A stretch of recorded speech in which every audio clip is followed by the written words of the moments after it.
You're listening to Hotep Ish with your host, Dewan B.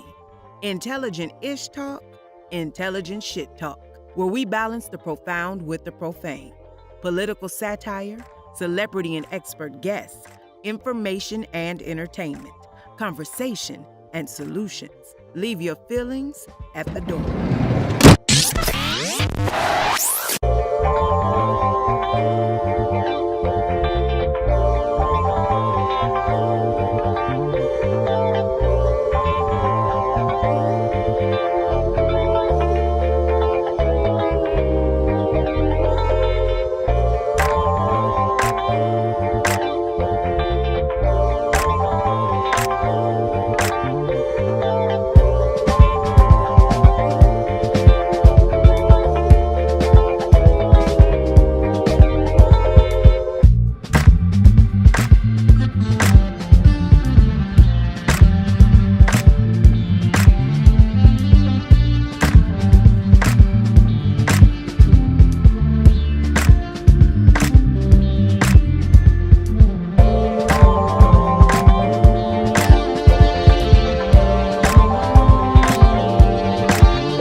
Sending the links out on all my social media handles.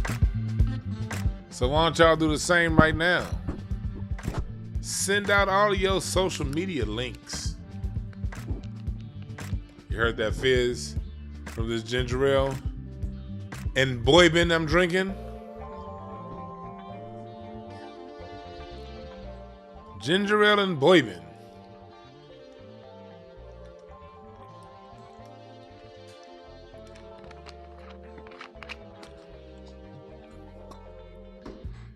I gotta drink with this shit. Katt Williams talking. What up, y'all? I'm right here. And hell no, if you're asking, I'm not turning on my light because I'm high as hell. And you motherfuckers know how I look. So I'm not about to be on camera. It's two things gonna happen. Either I'm gonna turn my light on, get on camera, and I'm gonna have sunglasses on because I'm so goddamn high right now, or I'm gonna sit in the dark. I choose the dark because I ain't trying to look like that dickhead in the club with the sunglasses on at night. But we gonna get into talking about this whole Katt Williams thing. This shit has been fucking amazing. For those of you who don't know, Katt Williams has been going in, and thank you, chat room, for joining us. Thank you, chat room. And chat room, if any stragglers come in saying some dumb shit like, why don't he turn the light on? Tell them to fuck off. So yeah. What's up, Anye? This is how I get down. I record from the shadows when I'm high as fuck. Cause this Katt Williams shit was funny than a motherfucker, boy. For those of you who are new around here don't know, I do stand-up comedy. Been at it for a while now, so I'm gonna start off by saying a lot of what he was saying isn't new. If you know, you know. Katt Williams didn't really say anything that really surprised. It wasn't too much new information. The whole bit about him stealing, about Cedric the Entertainer stealing the joke from him. Scruncho has been talking about that for a long time. Hell, Katt's talked about it. Katt has had a long-standing issue with Kevin Hart. You know, That's been talked about before. The whole Steve, all this stuff's been talked about before. But the way that man put it together today, god damn. Katt Williams broke the internet. He broke it for real, for real. The whole Faison love thing, god damn. If you have time today, I say watch the whole interview. But if you're not going to watch the whole interview, at least watch the first 22 minutes. This motherfucker came out guns a-blazing. He talked about Ricky Smiley. Katt Williams said Ricky Smiley can only play women. And he had in his contract that if Ricky Smiley is going to be in a movie with him, Ricky Smiley has to play a woman. God damn. God damn.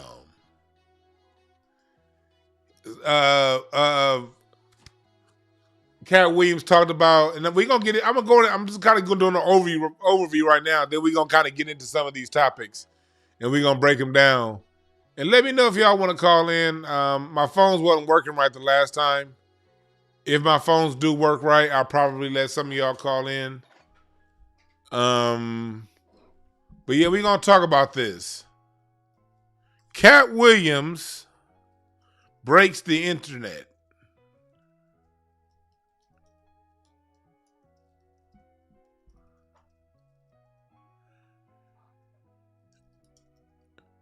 Katt Williams broke the motherfucking internet. That interview dropped 12 hours ago. We didn't know this interview was even coming.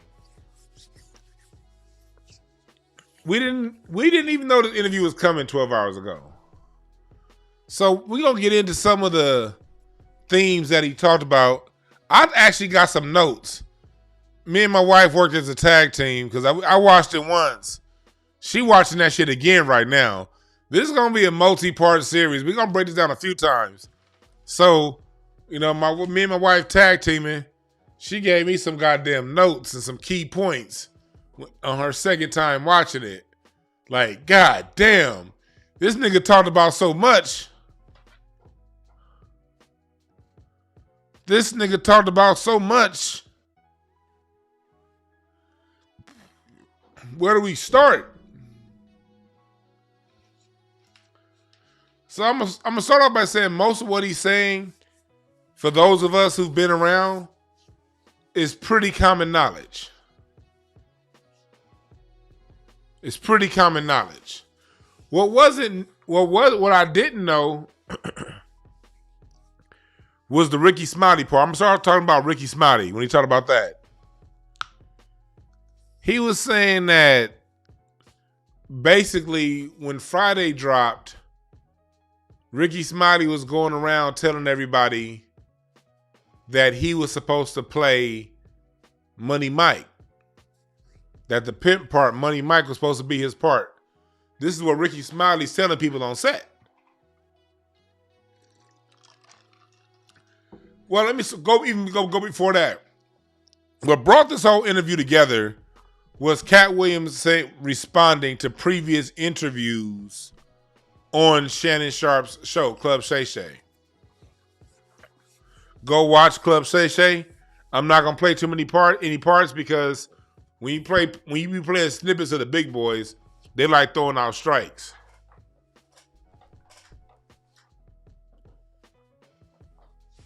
The big boys like throwing out strikes.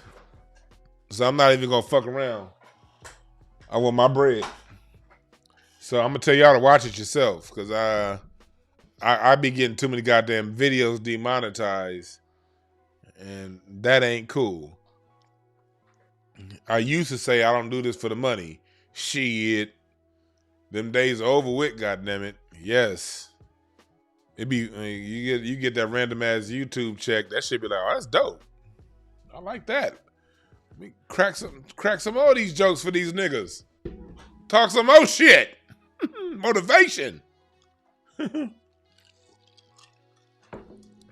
So Katt talked about a lot of different themes, you know?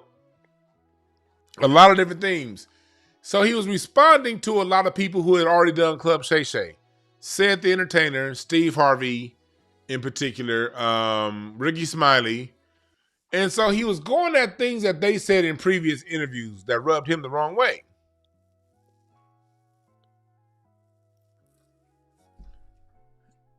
And so that's the point of view that he's speaking from. So he's here we go. Before we get all the way into it, I had to have Larry y'all call it because Larry's a comic too. And I'm glad you called in right now, Larry, because I didn't want to get all the way into it until you called in, dog. Because you do comedy. You don't do comedy. You're a comedian. You're a funny motherfucker. Even though you're a hoe ass bitch ass nigga. You're a funny motherfucker. Dick, nigga. That nigga jocking me on this radio station. Y'all heard that. I want y'all to timestamp that. Dewan is on Larry's jock at this minute. Y'all timestamp that. Go ahead. What you want, fat bitch? Nigga, I'll be on you. Nigga, I had my motherfucking fist on your chin just as fast, bitch. Yeah, so you better watch how the fuck you talk, nigga, before I wire your jaw shut permanently. No, that ain't gonna never happen, ho. Yeah, we'll watch. No. Watch. No. Well, anyway, bitch ass nigga. You a comedian and you be doing your thing. And so a lot of the stuff that we talking about, I'm gonna set the I just set the foundation for the people. Basically, it's Katt Williams telling a lot of stories in comedy and a lot of other things. He's talking about Diddy. Where the fuck do we start on this shit, dog? Where the fuck do we start on this? Man, I don't know, dog. It's so much, dog. It is so, oh my God, it's so much. This is one of the top 5 best things I've seen in the last 5 years, dog. This is great. Oh my God. Hey, dog. If this is what we in for 2024, this is gonna be a great year, dog. Man, let's hey, but you know what? Hey, dog, I'm gonna tell you where we start off. This is where I'm gonna start off. There are so many different parts of this fucking show where he alludes to shit is about to be exposed. Like, he said that several times. Yep. And somebody else said that was your fat ass. And you said that months ago, like, this with is these cards, nigga. Like, yeah. So, you know what? I'm not going to give you no credit, dog. It's the cards, dog. All you did was use your fat fingers to shuffle them and shit. But I didn't, you bitch, said it like, it's my intuition, motherfucker. It's the same intuition that says, nigga, you ain't got no chance in a boxing ring with me. Nigga. Well, then y'all don't need to book no readings from this whole ass nigga, because he gonna be wrong if that's the case. Nigga, I said that shit last week. I said last week on this very platform. I said we going into an 8 of Hearts year, and people we love.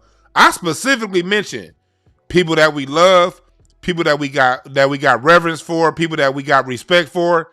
If they shit ain't right underneath it all, it's about to get exposed. I said that shit on this very fucking show last Friday. Yeah, but you need to calm down, dog. Why you being so aggressive? I'll kick your ass, nigga. Calm down. I'm aggressive, nigga, because I know this is an easy win. Nigga, it's like playing basketball with a fucking second grader. I got this shit. Hey, man. This nigga Katt is...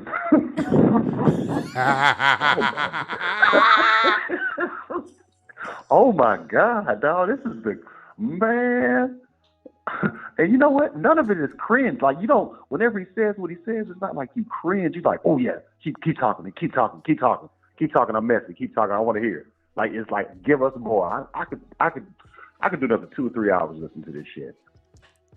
He's sitting there watching it again right now, handing me notes. What's because she's ignorant.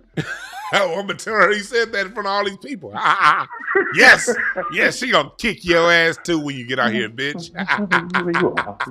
You a whole ass. I'm bitch. telling. Yep, I'm telling. Man, hey, dog. But let's go into that part he said about Ricky Smiley. He said Ricky Smiley was going around saying that he should have played Money Mike. And then he turned around and he said that if he were to ever work with Ricky Smiley again, that Ricky Smiley must wear a dress in any future role he plays with him. And he did in the next movie. What? Dog. Hey, that's, you know what? So, I don't know if this is a pause-worthy moment, but there was a certain part of this show where my jaw dropped, and that was it. When he said that, I was like, oh, he did wear a dress. And I don't think I closed my jaw, dog. Everything he was saying, I was like, damn. But that set it off right there. When he said the very next movie he wore a dress, I'm like, Katt, you are a master, sir. That is, man. And then he turned around and said that he kept going back and referring to sports, which I love. And he said that you want to put people in their best position to win. And Ricky Smiley and Tyler Perry do their best acting as women.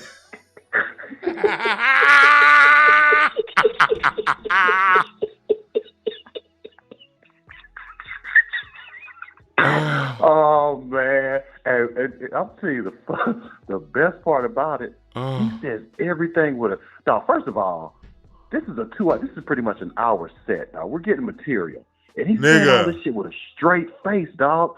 I mean, even in the podcast, this nigga is set up, punchline, tag. He's doing all this technical comedy shit, dog, and he's killing. Dog. When he said that, like he was just going through and he was saying the shit in that Katt Williams tone too.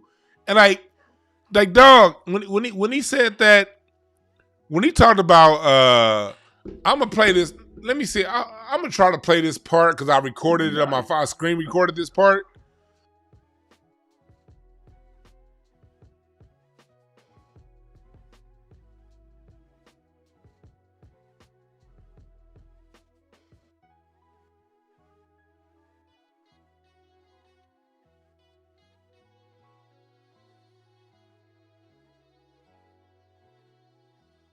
There we go. My bad. The phone's out. Let me see if my bad, y'all. We didn't say shit. I was trying to set something up. I have to cover it up because I don't want to get a strike. So let me cover the video up, y'all. And I'm gonna play this part. And because I want to hear Larry's thoughts about this shit right here. I've had to turn down $50 million 4 times. 4 times. He said he had turned down $50 million 4 times, and here come the punchline. Protect my integrity and that virgin hole I was telling you. Right. Because P. Diddy be wanting the body. And you won't tell him no. Tell him no. He said he turned down the party to protect that virgin hole of mine, and P. Diddy didn't like it. You gotta tell him no. You gotta tell him no. Oh shit, dog. Hey, Sean can't catch a break, dog. I bet you he's like, whew, you know what? All this attention is off me. Everybody's talking about Katt Williams, what he doing on Club Shay Shay, and then he bring his name up. Oh, this thing can't catch a break, and I'm glad. Fuck him. Nigga. Yeah, I know the audio's low, but I'm not gonna risk a copyright strike to get it right. Yeah, man. If the audio's low, then you can go find it on YouTube. But he was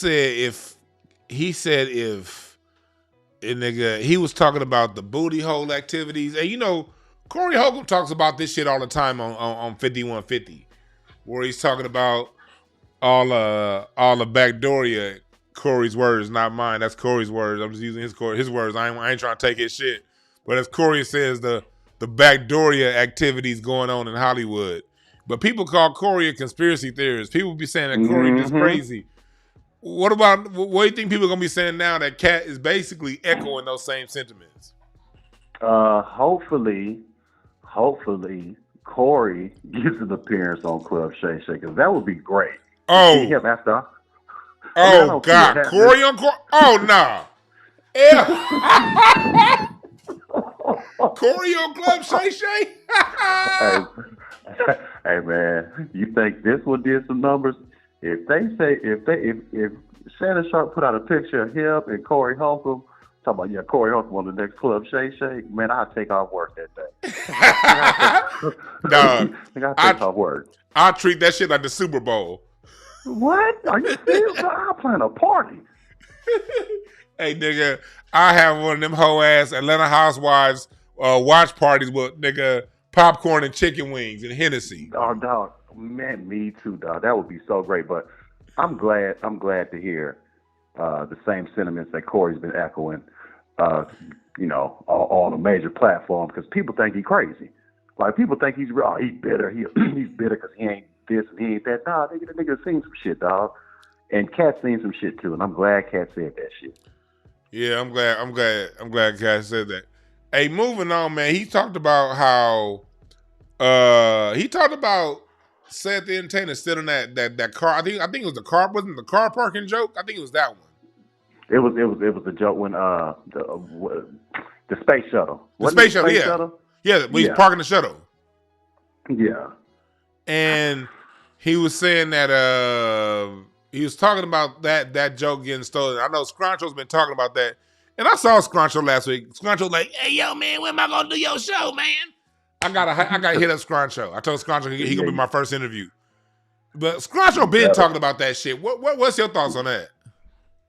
Well, my thoughts are, if Scruncho said it, then I agree with it, because I don't never want to disagree with anything that Scruncho says, because I don't want to get back to him. So yeah, whatever Scruncho said, yeah, I'm with it. Yeah, he stole it.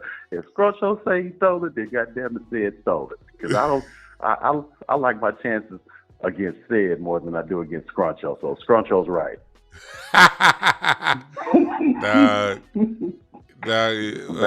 What's up, Felix Speaks? But what I understand is how you gonna say that about Scruncho, but I'll beat your ass even worse than Scruncho would, nigga. Nah, cause we have proof of Scruncho beating somebody up, dog. All you do is fucking smile, you jolly bitch, dog. I don't think you can fight. Nigga, you be trying to look tough. We all know you ain't rough, nigga. Okay. Yeah, nigga, DeJuan Brown had enough. Oh, man, god damn, dog. Hey, man, you really be subjecting these people to that bullshit, dog. I want y'all to unsubscribe from this page next time we start rhyming. Y'all do that for me, please. Nah, they ain't doing shit for you, nigga, because you a hoe. Yeah, that's why they like my chat room is dope as fuck. My chat room don't move for hoes, nigga. That's why they don't fuck with you. Well, I tell you what, nigga, I'm finna expose your bitch ass like Katt Williams is doing all these comics, dog. Just wait, ho. Nigga, I can keep waiting. It ain't never gonna be too late, nigga. That didn't rhyme, D. Yeah, nigga. Moving on, bitch ass nigga. He said, he was saying some shit. Dog, why did he say Earthquake can't read to everybody?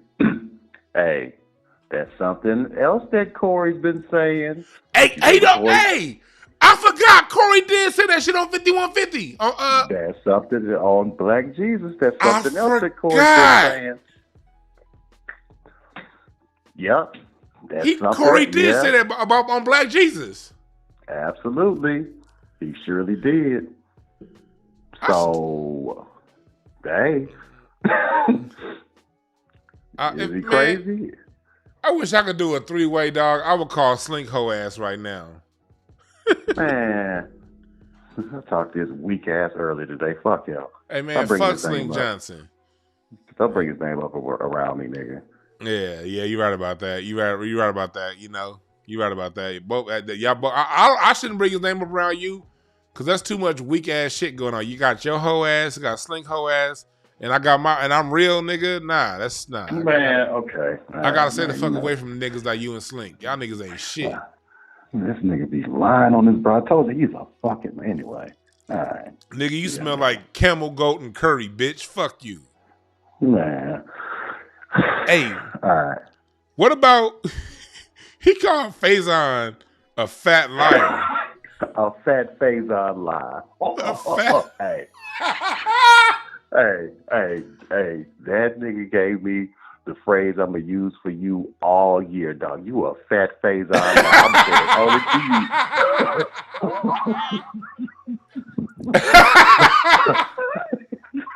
I'm going to say that shit only to you for the rest of the year, you fat Faison lying motherfucker, boy.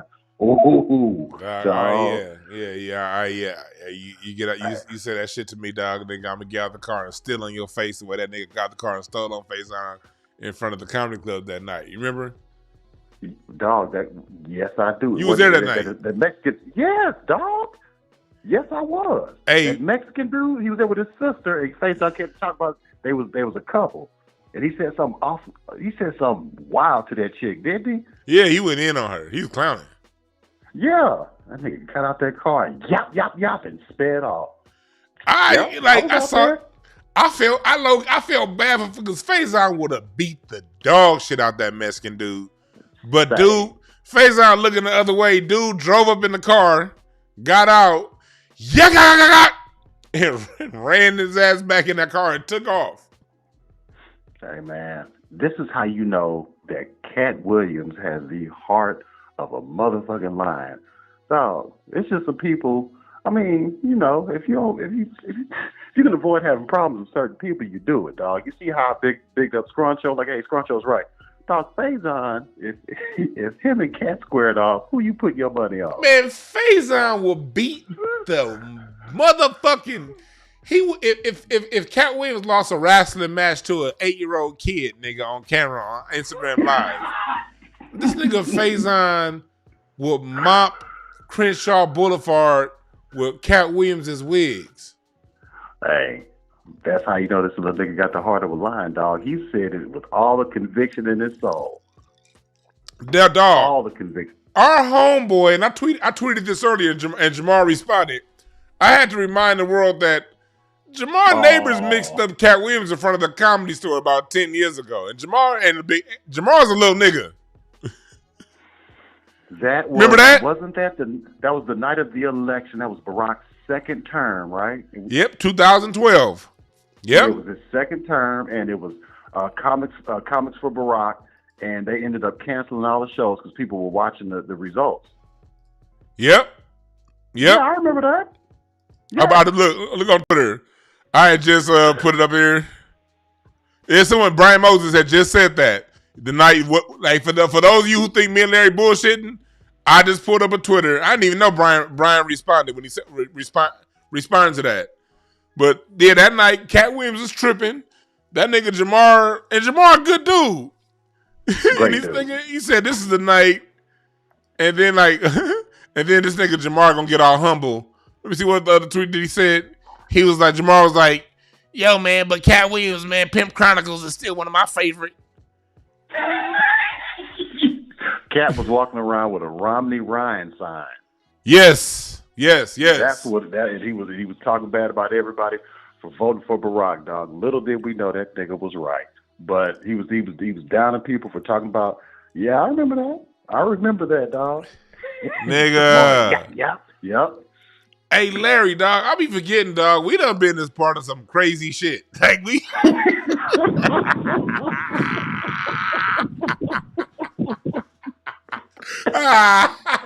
Hey, remember we was there that night at the Clipper play that same year at the Clipper when the Clippers lost in the playoffs to the Memphis Grizzlies. When that nigga when Ryan had asked Blake Griffin why would he guard Zach Randolph? And he said, what did he say? He walked up, dog, because Ryan had a disgusted look on his face, like he was mad. That nigga said he was scared of Z-Ball.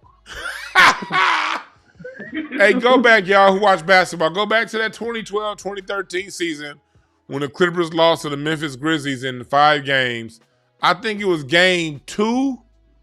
You see Blake walking, like the third quarter, walking to the bench with his head down, and Ryan's kind of like going in, and Blake was like, "I'm scared of Zach Randolph." That nigga looks so disgusted, dog. And you know, dog, if a whole nigga is disgusted by your behavior, dog, you are weak. You weak than a motherfucker, because that's a whole ass nigga that was disgusted by his behavior. But that's another subject. Dog. Then he said he talked about the light skinned wife with the dark skinned niggas. Did you hear that part? Yes, dog. And he said, I wasn't talking about one person. That describes 7 different people. The woman don't ever get interviewed, dog. She's light skinned with a weird face. Hey, you know what Isha said, dog? You know what Isha said? What? She said it reminded her of those years at the Clipper games. Absolutely. Because you remember family room. Dog. All the wives look alike. It's the Stepford wives. They all look alike. They're all light skinned with a octagonish type face, and they all wear the same thing. Dog. For those of you out there who don't know what Larry's talking about, what we're talking about and it's still the same way. If you ever get a chance to, if you know someone that ever plays in the NBA, go inside the friends and family room. Every stadium and every arena in the country has what's known as a friends and family room. And that's where the friends and family of the players congregate before the games, during halftime and after the games. They always got good food and all kind of shit like that. Well, all of the women, something that we noticed when me and Larry would be in them friends and family, and my wife noticed when I would bring her, because I would bring her when Larry bitch ass couldn't make it. All the women look alike. It's like they all got the same body type. They all got the same body shape. They're all light skinned with long hair, and you could take one person's head off and put it on the other. And I'll never forget, because me and Larry used to go to every game, but Larry had to fly back to Houston. And so I brought my wife with me to a game. And Isha sat back and looked, and she was like, is this some Stepford wife shit going on here? All these bitches look the same. And it would be funny, too, because they all was on that thing. But then Isha, with no profile of her own, just a regular-ass person, whenever she be in that friends and family room, all them chicks, they would gravitate towards her, because it was like, Chloe, all them brides. This shit was so goddamn fake. Man, that's what Katt was talking about. They all look alike. That's exactly what he was talking about. Hey, y'all who ain't out here in LA and y'all don't see what's going on, listen to his words. It's a lot of like weirdo shit that goes on in this whole industry. That's why I always tell you guys, man, look, you can't be so on, like, be a fan of somebody, but be a fan of yourself first. Love your children more than you love these fucking celebrities. Love your cousin, nigga. Love the family that your friends, your friends that are better family than you, than your own family members. Give them niggas that love. Fuck these celebrities. I be telling you niggas this, man. Like, Larry, you from Houston, dog? See, Larry has you for you. I'm Larry. Let Larry speak, but Larry has a unique perspective because when Larry came out here from Houston, the person I'm not gonna mention. You can mention the name if you want to, but I don't. But Larry's roommate and friend was somebody who was on a current TV show at the time and has been on TV ever since. So Larry literally moved to LA and moved in and was roommates with a current, I won't say superstar, but someone who was currently on TV. So as soon as Larry got here to LA, he was going to all of those Hollywood Grammy parties, Oscar parties. Larry was seeing the who's who of the Woompty Wamp and the Boomty Bamps. And then when me and Larry became cool, I had my own circle that I hung out with, like cats from the NBA, cats that acted, whatever. He started getting around that circle too. So you got baptized in this LA culture being a nigga from Houston. What's your perspective on this shit, nigga? Man, I just looked at everybody was gay, and all the women had. I'm serious. Hey, hold on. Hey, nigga, hold on. Niggas gotta take a breath. You mother. I can't use that word. Motherfucker. Yeah, we're not on the phone. You can. Yeah, we on. If we was on the phone, I forgot we ain't on the phone. On the phone, I would have called you the other one. I'm serious. That's how I looked at it. Every man was gay, and all the women had AIDS. That's That's how I looked at everybody at every Hollywood party I went to. Hey, tell me grounded. Go deep. I want you to go in more because there's a lot of people out there. Most of my chat room is in your position. They're not here, and you got to come here. So I want you to go a little more detail on it. So just imagine you've been watching a show for a good portion of your life, and then you move somewhere and you start seeing these people that you've seen on these shows.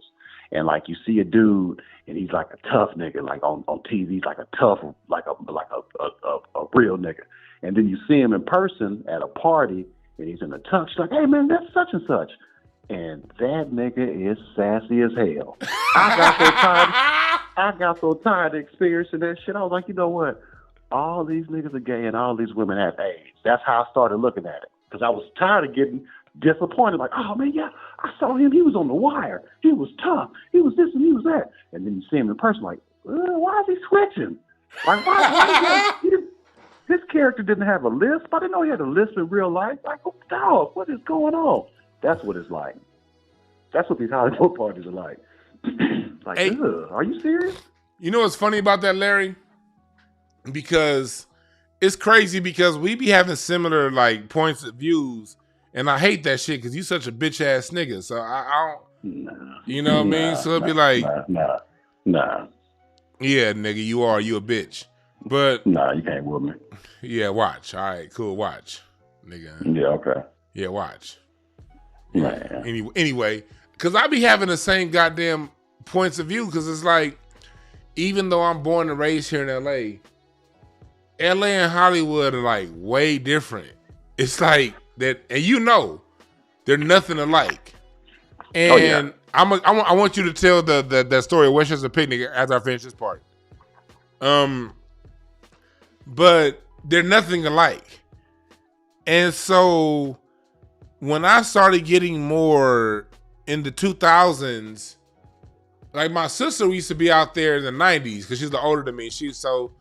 My sister used to, like, she remembers like the last year Tupac was living, you know, being in the Century Club, and she would come home and tell me some of those stories. And then when I got out there in the mid 2000s, I started seeing a lot of the weirdo shit that went on. And you go to these parties, and after a certain time, you know, it was less women and more men. Mm-hmm. And it felt a little zesty, you dig? Mm-hmm. And it made it to where, like, once I started doing comedy, I had long since been in the hottest parties, way before I got into comedy. I didn't need to be an entertainer to be in the hottest spots. I just knew the right people. And so by the time, it made it to where when I got into comedy, as a comedian, every time, and you saw this yourself, me and you would have these kind of like motivational talks with each other. You would see when I would like get to a certain point in comedy and I would self-sabotage. And I would pull back. Like I would rip at the right place. And instead of going back and getting more of it, I would totally retreat and not go back for like a year. You remember them days? Yeah, because you was a hoe. So go ahead. Fuck you, nigga. I'll beat your ass. Nah, you a hoe. But go ahead. Nah, nigga. Yeah, you ain't gonna say that shit when these fists hit your face, nigga. But yeah, okay. But part of that in my subconscious was when I started seeing that shit going down in Hollywood, I just didn't want to be a part of that. But I thought that if you're gonna be a part of that, you have to do that. And I knew good in the hell well I wasn't gonna do that.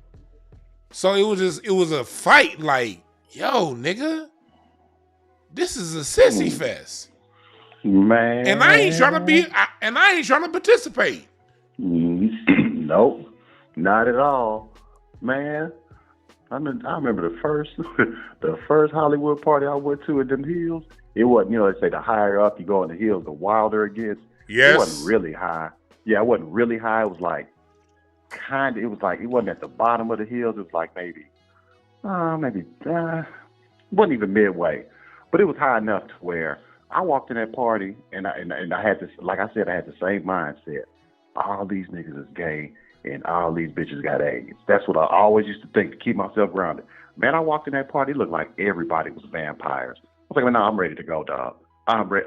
And my boys weren't ready to go. They was like, nah, man, there's some hoes in here. I'm like, nah, but them hoes got AIDS. And they wanted to stay. So I just went out to the pool area and smoked. I was out there for like 5 or 6 hours. But it felt like I was in hell, dog. It really felt like everybody was a vampire or something. Like, I don't never want to. It's funny you said that way. Salute Chantal Mayer from South Africa. Salute to you.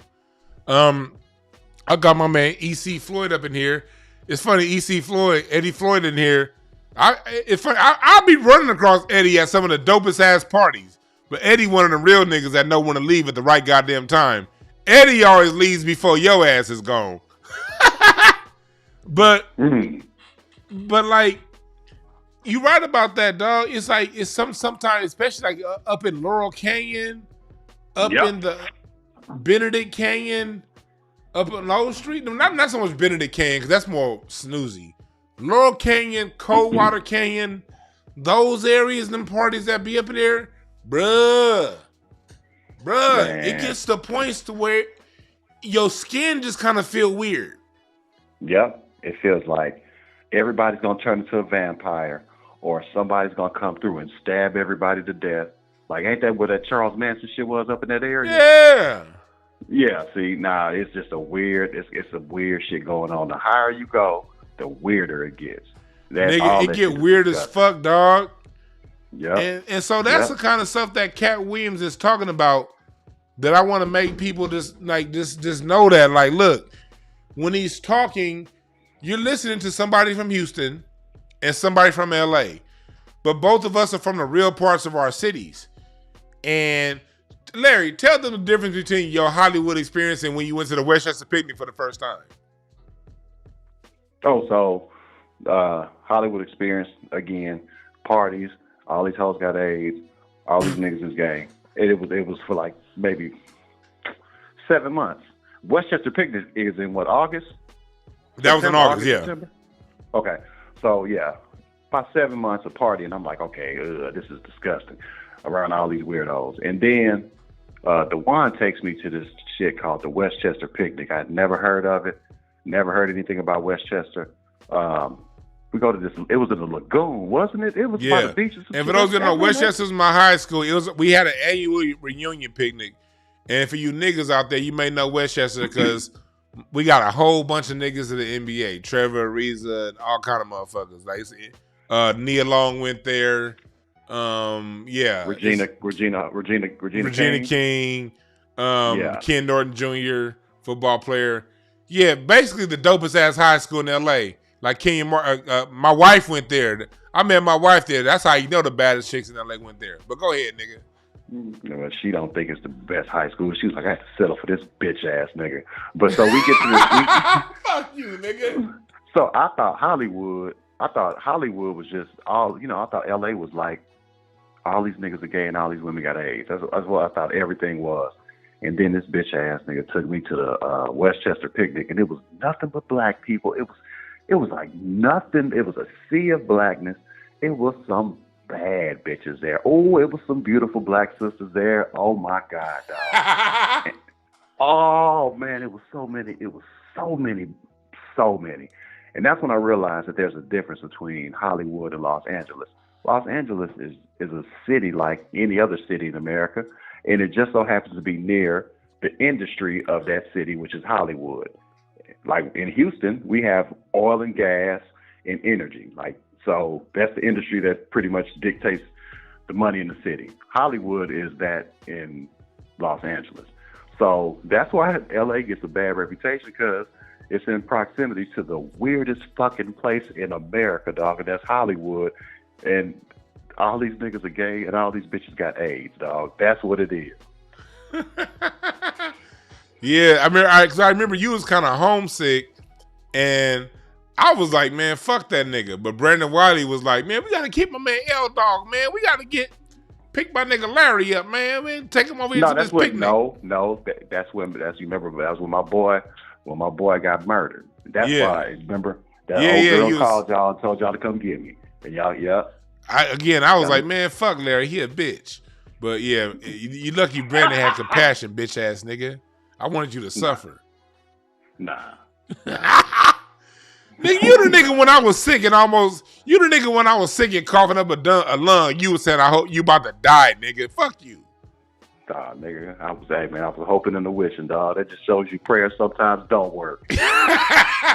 You just use hoping and wishing on me. Fuck you, nigga. Yeah, nigga, yeah. I had a black suit I wanted to wear somewhere. Oh, that's fucked up. That nigga said he had a black suit he wanted to wear somewhere. Nigga, I'll beat your ass, nigga. Nah. All right, man. Hey, y'all, keep supporting this weak ass nigga, dog. Buy his merch, book your readings. If you see his stupid ass face on the flyer, go to the show. And I'm out. Dewan, I'm gonna expose you like Katt doing these niggas, you hoe. Now watch out. Yeah, I'm gonna expose your hands, bitch ass nigga. Watch. Yeah. But yeah, that was Larry Ho ass Goodwill. Yeah. Catch that nigga at a camel jockey race near you. That nigga said he was hoping and wishing that fuck that nigga, man. But I'm glad Larry called in because, like, yeah, I have proximity to this shit. And we both do. And so I wanted you to see, if you've been watching, the stories all match. Larry was literally telling you a story. Then I went to my Twitter about Jamar when he mixed it up with Katt Williams. That shit was funny as fuck. And Jamar was in the last season of Black Jesus. If y'all want to know who Jamar Neighbors is, the third season. That shit froze. That shit froze like a motherfucker. Anyway, we back. Press the number 1 if you remember Teddy Ray. Rest in peace, Teddy Ray.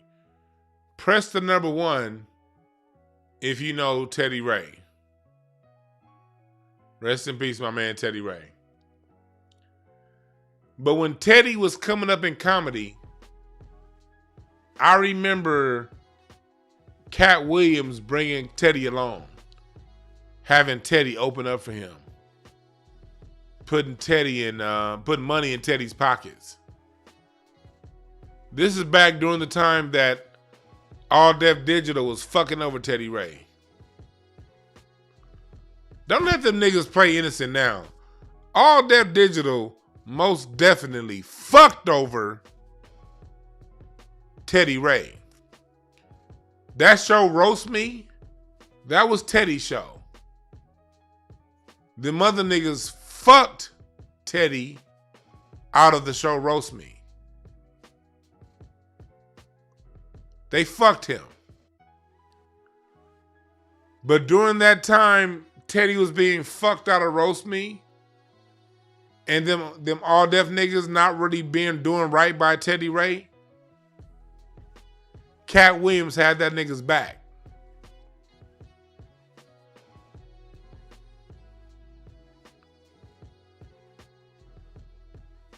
Katt Williams had his back.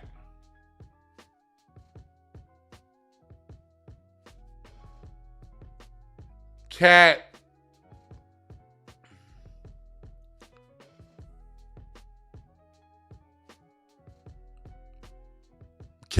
put Teddy on the road.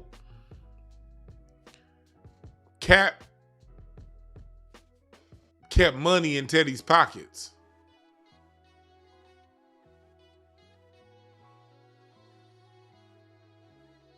And Teddy used to always have nothing but positive things to say about Katt. He'd be like, man, I was on the road with Katt. And I was like, Teddy, that's some dope shit, nigga. You on the road with Katt Williams. Teddy was like, I don't even know why he think I'm funny. But he got me on the road. Oh, man. So, and I'll say this about Katt. There was one night at the Laugh Factory, Sunday night, Chocolate Sundays, Sunday nights. This is circa maybe 2016-ish, 15, 16. I started to go to the Laugh Factory that night and I didn't go. And I was mad because I started getting a whole bunch of like messages from different comedian friends of mine. Katt was handing out, the people who were there said that Katt handed out no less than $30,000. Katt never said that. These aren't Katt's words. This is what people who were there said about Katt. He literally sat there as people were leaving the Laugh Factory and was handing out, had like a duffel bag of like $100 bills.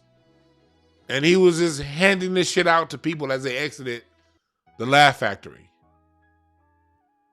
He was giving $100 handshakes, $500 handshakes, $1,000 handshakes. And then someone who was there told me that he basically was like, man, these people basically helped me with my set, so why not? So let me tell you something.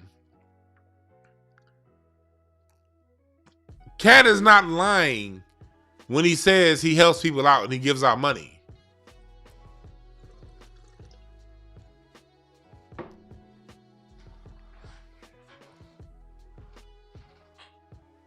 Yeah. Katt has been extorted.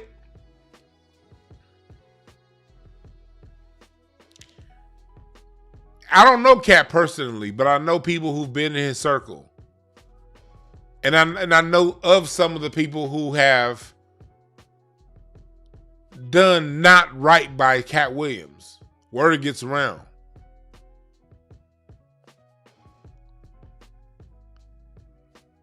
You know what I mean? Word gets around real fast.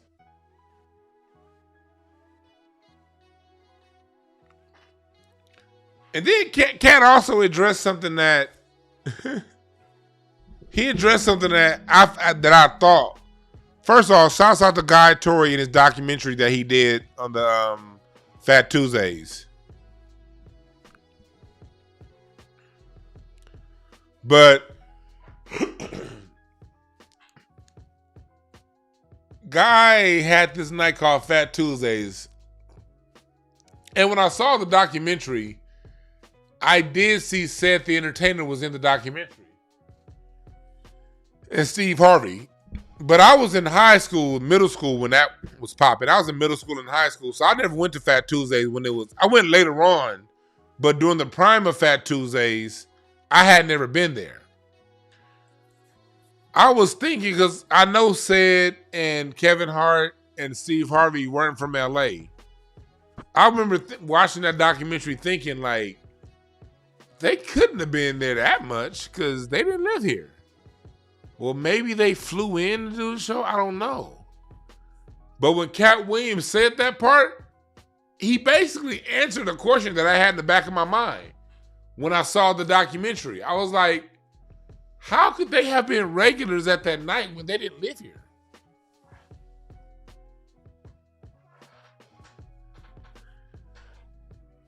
But, you know, it is what it is.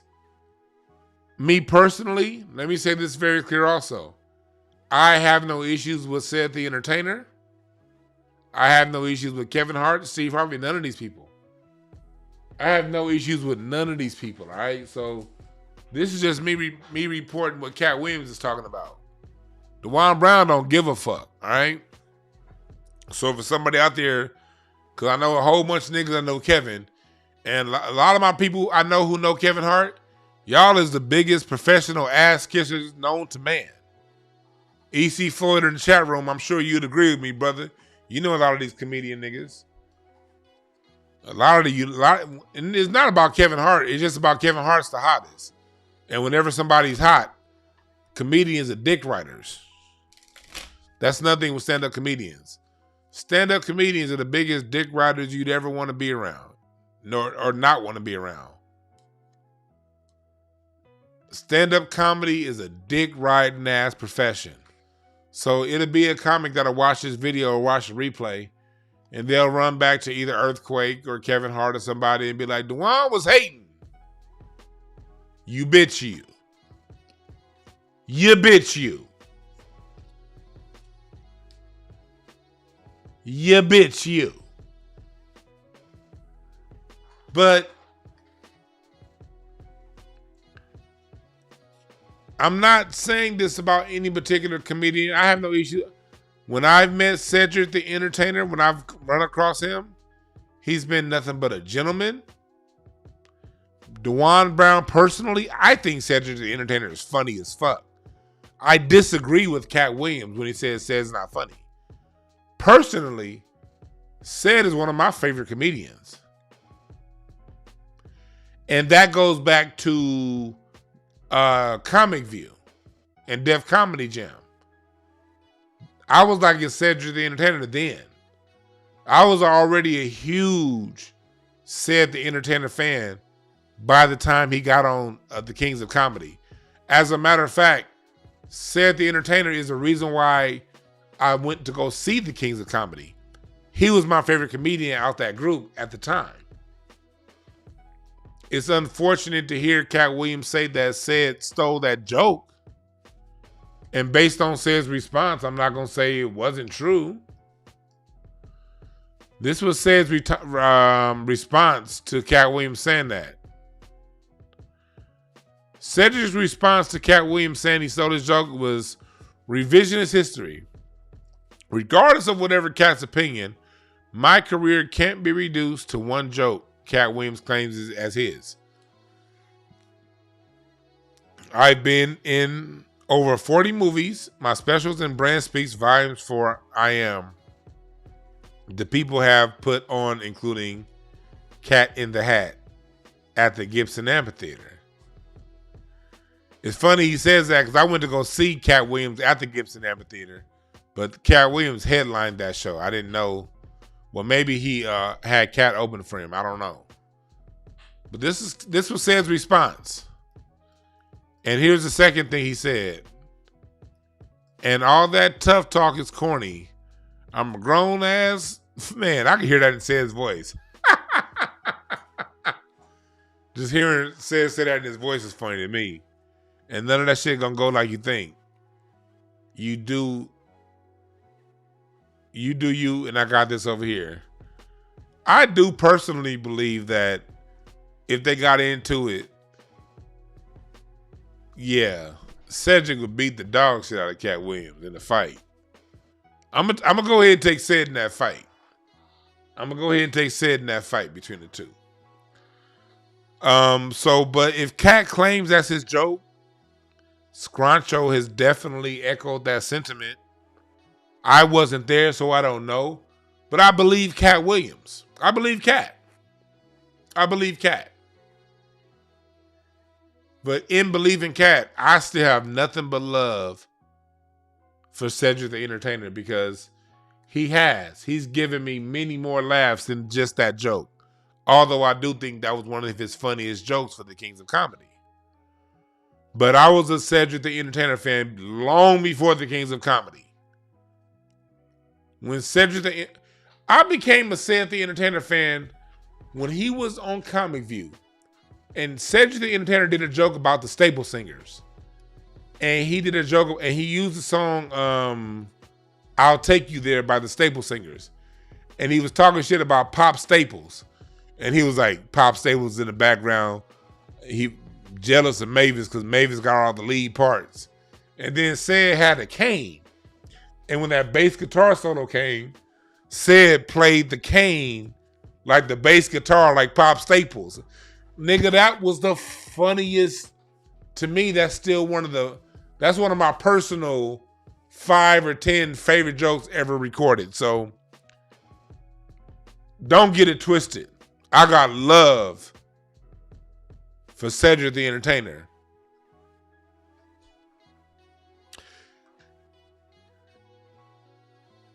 And also, I met Katt Williams long before I started doing comedy. I used to play basketball at LA Fitness here in LA on La Cienega and 18th Street. If you're from LA, you know what I'm talking about. It's a LA Fitness. I started when that LA Fitness that LA Fitness basketball court opened in 2003. And I was there when it first opened. I played a game. Matter of fact, I hooped the first day that gym was open. And I used to hoop at that gym.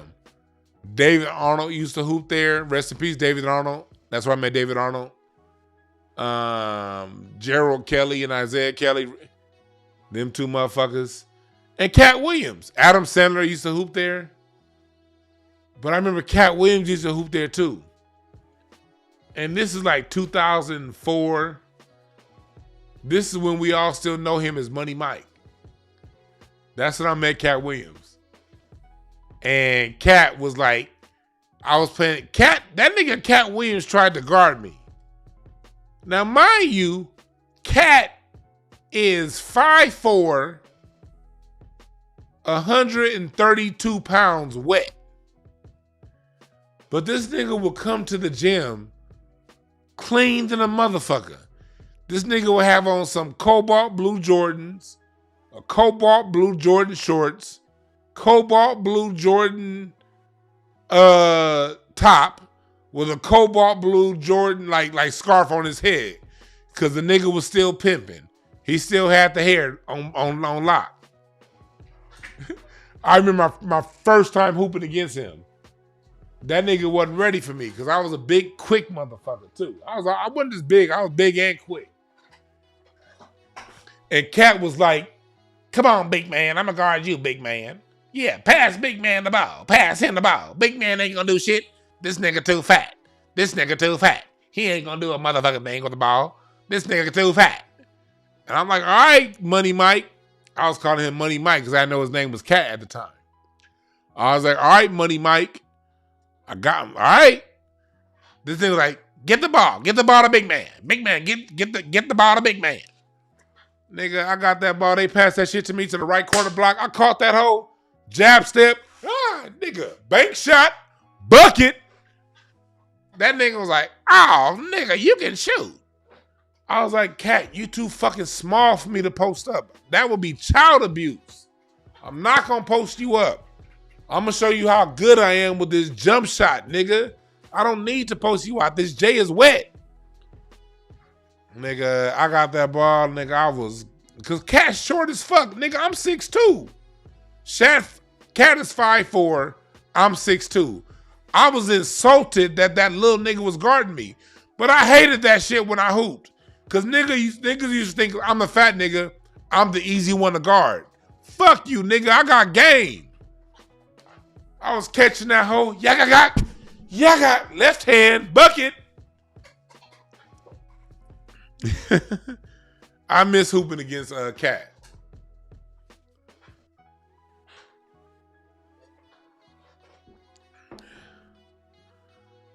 But that's my experience with Katt Williams.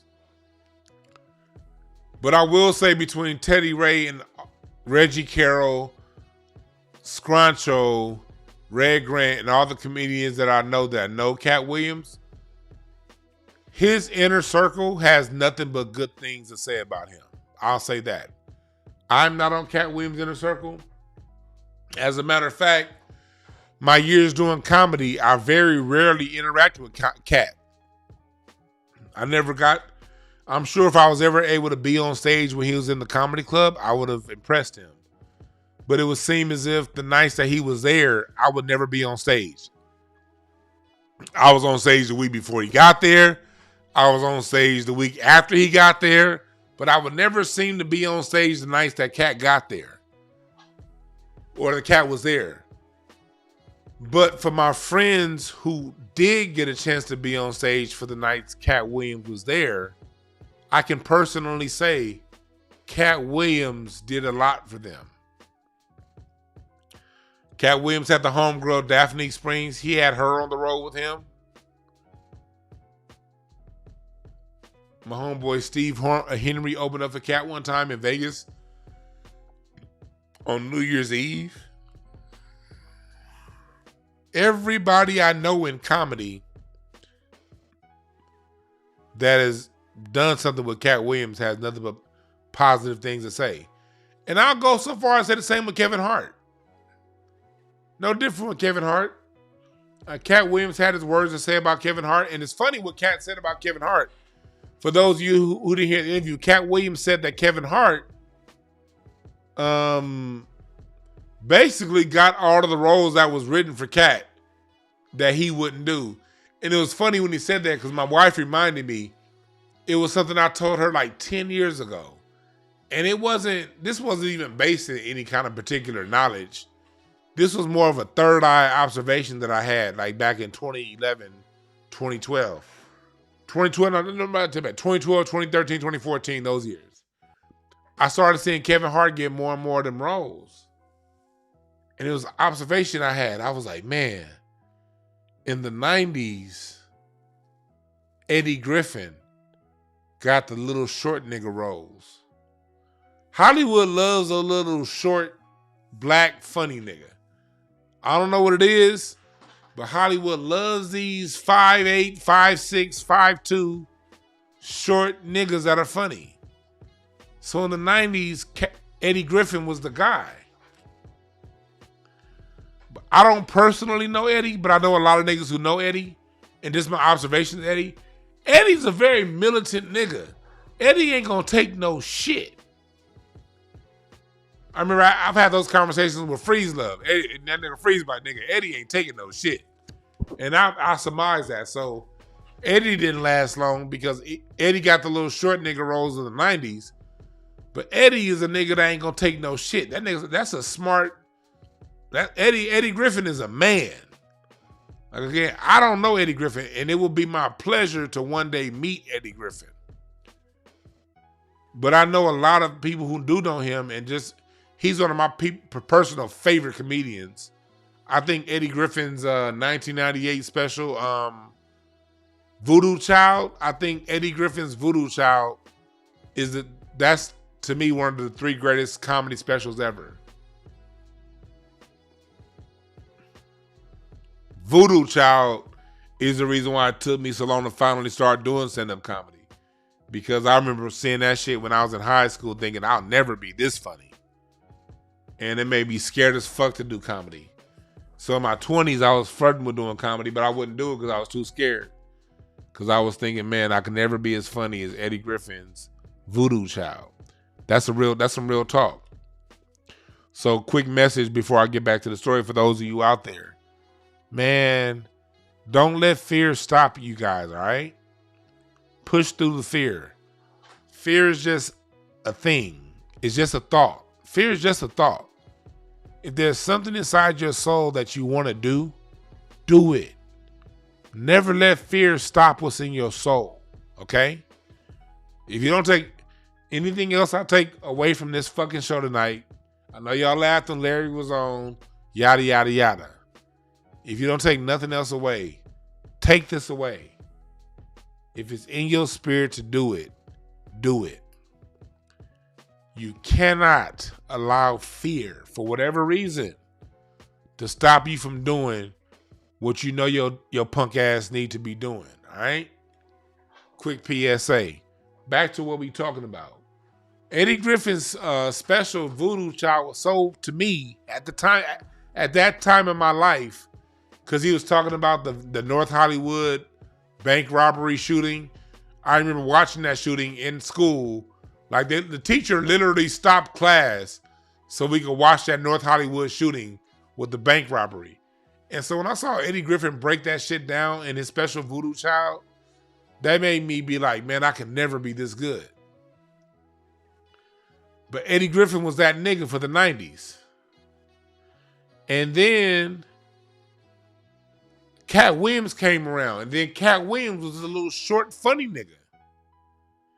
And then I remember 2008, 9, 10, 11, 12, it would be Katt was supposed to do a particular movie, but he wouldn't do it. And I remember hearing all these stories about Katt Williams.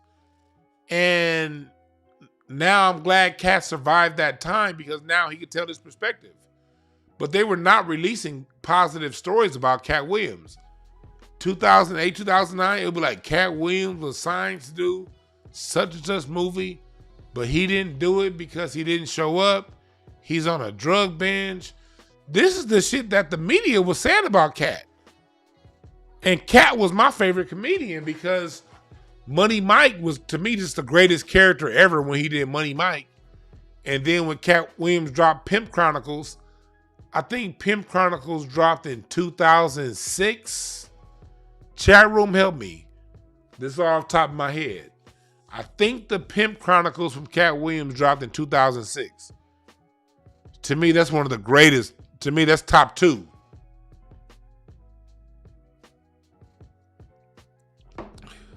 Katt Williams, Pimp Chronicles. I'm talking about like my favorite specials to watch.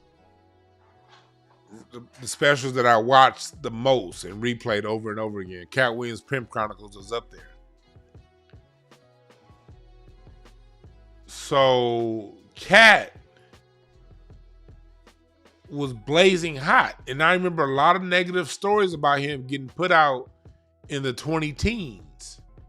About him not showing up for a role, not doing this, not doing that. And all I knew was what they told us. I didn't know Katt Williams to know any different. I just was hearing what people were telling me. And I was like, fuck, this nigga's my favorite comedian. But to hear him be able to persevere and tell his own story, I think is nothing short of amazing. What's up, Star, in the chat room? Y'all say what's up to Star in the chat room. Always holding it down.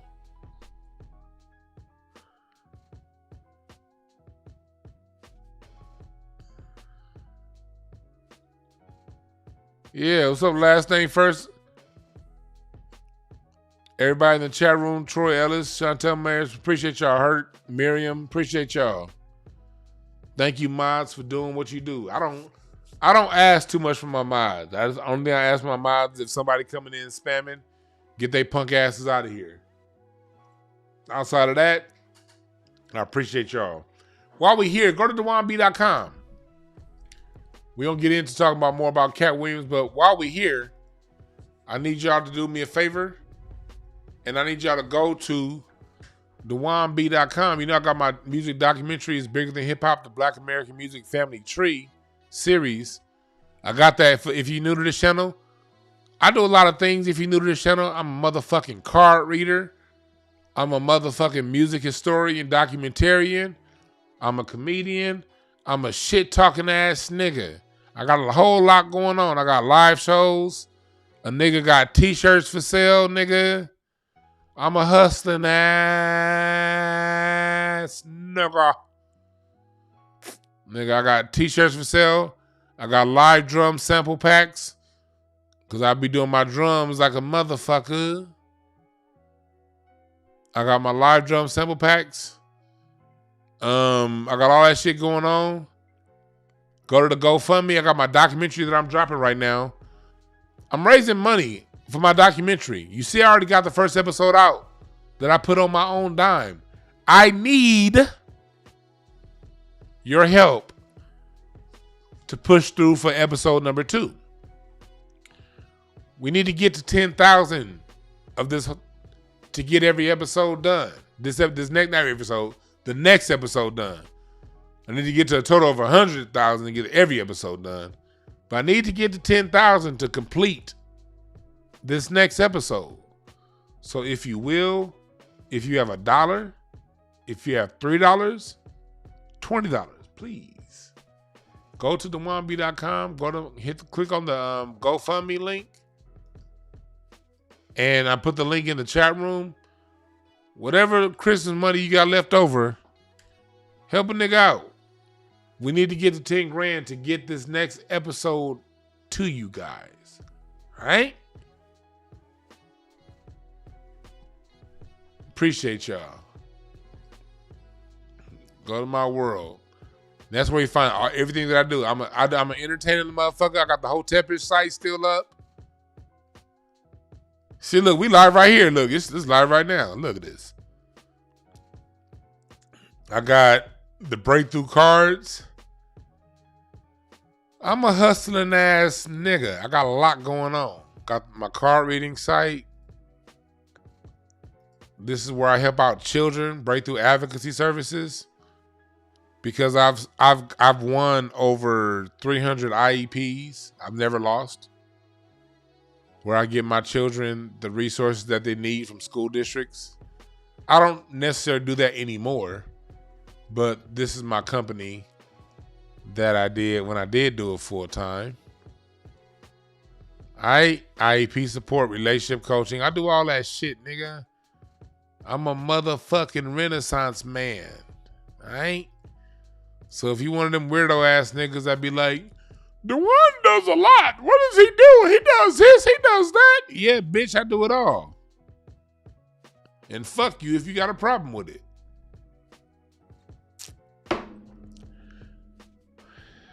Back to what we're talking about. Because I'm going to do it tomorrow. I'm going to do a Twitter space on the same topic, all right? Tomorrow. We're going to do a Twitter space on this. And we're going to flesh out some more of this. And tomorrow's Twitter space, I'm going to want you guys' opinions. So tomorrow's Twitter space on this Katt Williams topic is going to be at 1 o'clock Pacific Standard Time. We're going to do a Twitter space. And on that Twitter space, I'm going to want you guys' topics, you guys' points of view. And then when I'm done with the Twitter space, I'll upload it right back here to YouTube. All right? I appreciate that. Felix Speaks just donated. Yeah, please, donate, man. I'm not gonna lie to you niggas. I need y'all help for that shit, man, to push this through. I'm not a poor, look. I work, man. I work. I'm a working ass nigga, man. I don't try shit. I prove what I do. I show and prove. That's my reputation. So, but you guys' help definitely helps. Also, if you get your Monday mini readings for my cardiology, those are Mondays only, $50. If you've never gotten a reading before, or if it's the first, or if you're within a month of your birthday, well, that's my reading classes, not my reading class. I put the reading class up. If you've never gotten a reading before and you're within a month of your birthday, type in the product code FIRST on breakthroughcards.com to get your first cardiology reading.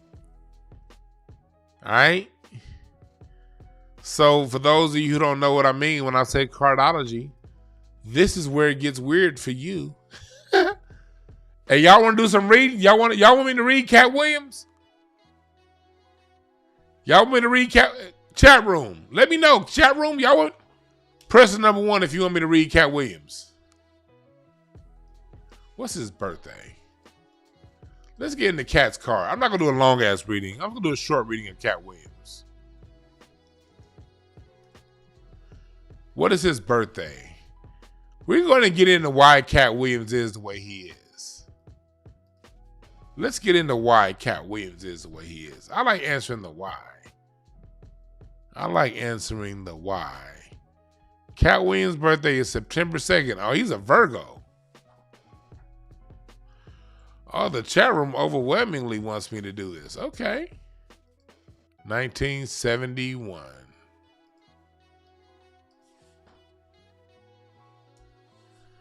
His birthday is September 2nd, 1971. So he's a Virgo, 9/2, September 2nd. Oh, okay. For those of you new to this channel, this is where DeJuan Brown is different than any other nigga you ever gonna see on the internet. I talk my shit. But I'm also a spiritual ass nigga. And I pull out my cards. And I talk my shit and I read cards at the same time. Ain't nobody else doing this shit. And if this is too much for you, then I'm sorry. What can I say? I'm DeJuan Brown and I'm not going to change. So, This is Katt Williams cards. Somebody said DJ Show. DJ Show up in here? Oh shit, DJ Show is in this motherfucker. What up, DJ Show? That's my nigga right there. I didn't even see you up in here. Somebody said DJ Show, and I scrolled up and I saw you in here. Salute to DJ Show. Make sure you subscribe to Plan A Radio. I love the name of his channel, Plan A, because there is no Plan B. Y'all see it right here on the screen, Plan A Radio. You a new artist, or if you know an up and coming rapper or artist that wants their music played, follow Plan A Radio. That's what he does. He showcases new and upcoming rappers, producers, beat makers. That's what DJ Show does on his channel. That's his niche. So if you're an up and coming artist, or if you know one, please subscribe to his channel, and he makes sure he showcases new and upcoming artists. Do me a favor and subscribe to DJ Show.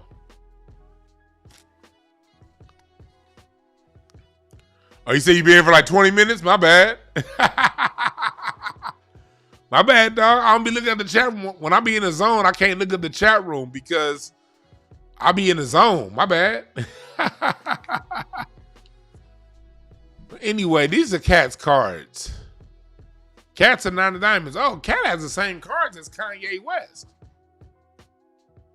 Katt did mention Kanye West. That's probably why he understands Kanye West. They have the same card, 9 of diamonds.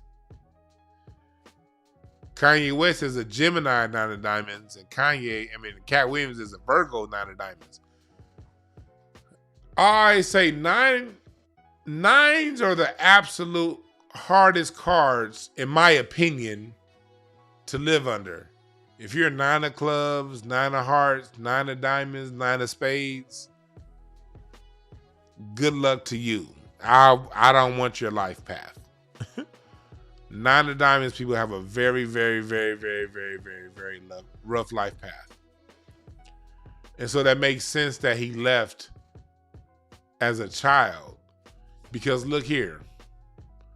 In Shannon Sharpe's interview with Katt Williams, Katt talked about leaving home at the age of 12. He said he and his father got into basically an altercation that made him leave. And he moved and basically lived on his own. Let me show you why. Y'all see, where's the camera? Oh, you can't see. Yeah, let me see this one. Y'all see where it says King of Clubs and Mars? When I do a reading, when I read your Venus and your Mars card, that shows me your relationship with your mother and your father. So Katt Williams had a King of Clubs father, which means his father was very authoritarianist. Katt Williams grew up in a household where his father was very strict, very stern, very authoritarian-like. His mother being a 2 of clubs, that tells me she was reckless with her speech. 2 of clubs people don't give a fuck. They are going to say what needs to be said and don't give a fuck how you feel about it. Make no mistake about it. 2 of clubs people are assholes.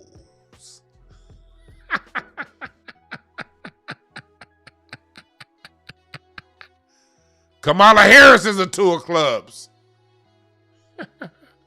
I love 2 of clubs people though. But look, they're not assholes. They're not assholes. But they're going to tell you exactly what it is. And if you don't want to know the truth, you don't deal with a 2 of clubs. So his mother, I don't know what his mother's card was, but she took on a 2 of clubs relationship in his life, which meant that she was going to tell whatever her truth was directly. 7 of spades Mercury, that tells me that Katt is somebody who has a spiritual nature but is hidden. He doesn't display his spirituality. But for him to get as far as he's gotten, he has some kind of spiritual practice that he's working with. It may not be any particular organized religion. Just looking at his cards, it's a practice that he developed on his own. Where his funny comes from is that Jack of Diamonds in Jupiter. The Jack of Diamonds is a card of funny. Larry Goodwell, that bitch ass nigga that called in earlier, his card is Jack of Diamonds. Jack of Diamonds is funny. Jack of Diamonds is a card of the comedian. And Jupiter is where your gifts lie. So him having that Jack of Diamonds in Jupiter tells me that shows me that one of his gifts is the ability to make people laugh and entertain people through a funny means. 4 Hearts Saturn, that shows me that Katt just wants to love. Katt's a very loving person. Saturn card tells me who you are at your heart. At Katt's core, at his core, is someone who just wants love and balance. That's what he seeks. He seeks balanced love. So that's who Katt really is. 8 of Hearts, Pluto, that's even more love, deeper inside. What's his moon card? Moon heart card, Queen of Hearts? Oh, yeah. Katt's a loving motherfucker. But see, the thing with Nine of Diamonds people, they're so loving that they come off very harsh, very rigid, very matter of fact. The Nine of Diamonds people play this very, very, very, very, very hard shell. That's because underneath them motherfuckers is soft as putty. Nigga got a fucking 8 of Hearts Pluto, Queen of Hearts Moon, and 4 Hearts Saturn. I tell you, that nigga sensitive than a motherfucker. Katt's a sensitive ass nigga. All that tough shit is a shell. That motherfucker is a big-hearted, sensitive, loving motherfucker with them cards in those placements.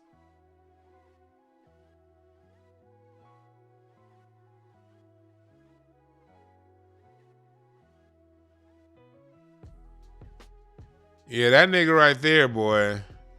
But this goes to show you, when you read people's cards, like being a card reader like I am, you get to see that when cards get to show you there are multiple aspects to our personality. And none of us are everything we show people. We have different aspects to our personalities. And what we show the world isn't necessarily how we operate when we're alone.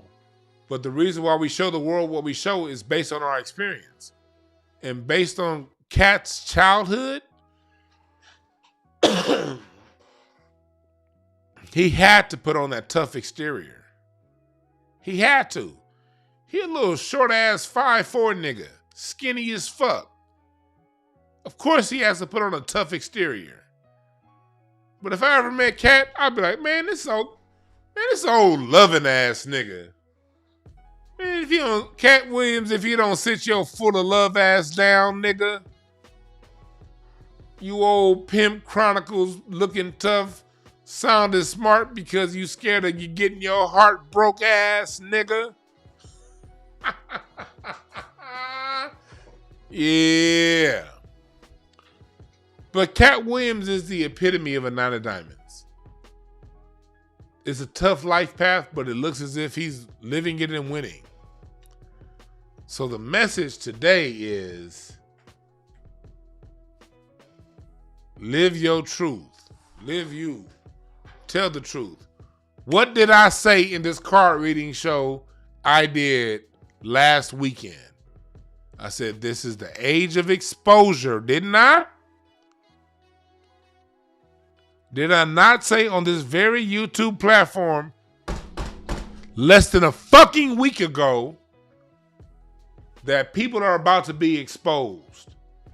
People that we love. I said specifically people that we love are going to be exposed.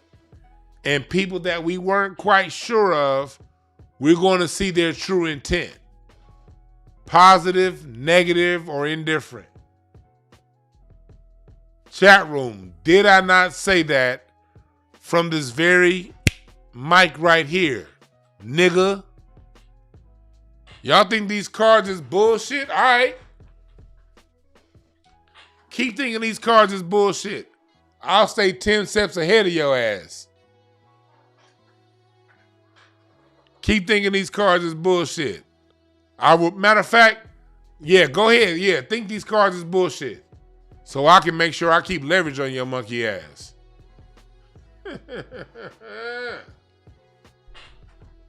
And if you want to know these cards, email me, nigga. I teach this. Somebody's put a thumbs down. Well, fuck you and your mama. Star, you know, you want to, Stars in my class.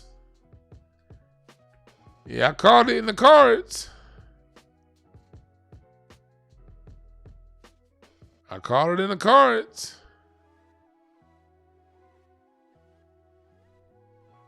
We're just getting started this year, folks.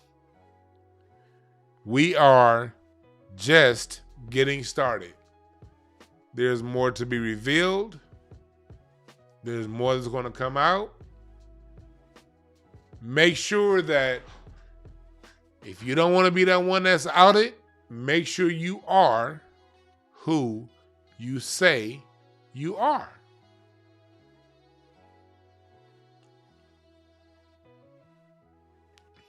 Be the person you say you are through your actions, through your day-to-day works, and you'll be fine. Bullshit people, then you're going to have to deal with whatever karmic consequences come your way.